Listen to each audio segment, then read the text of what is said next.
Tasisha Keki Studio.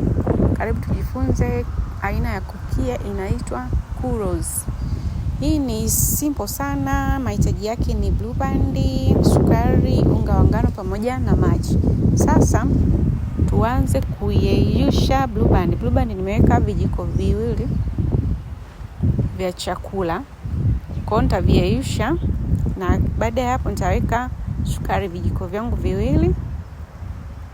Na kisha nitaongeza maji kidogo, kisha nitaweka unga.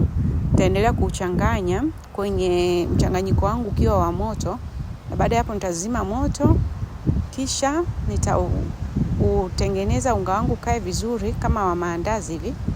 Yaani nitaukanda kanda hivi. Baada ya hapo nitakuwa na nozo na piping bag kama hiyo pamoja na mkasi. Kisha nitachomeka nozo kwenye piping bag na kisha kuweka mchanganyiko wangu wa churros kama hivi.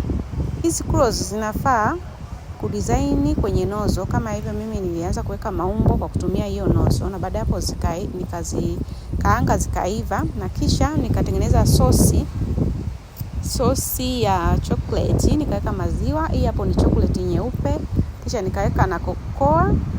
Kama hauna chocolate yoyote basi unaweza kaweka sukari kidogo. Na baada ya hapo nikaanza kuwekea chocolate kwa juu kama urembo. Pia chocolate inaongeza ladha fulani hivi. Ni nzuri, zipo very crunchy. Kajaribu na wewe kupika nyumbani kwako, ulete mrejesho. Kama hapo zimeshakamilika, unaweza ukala na familia yako au ukauza.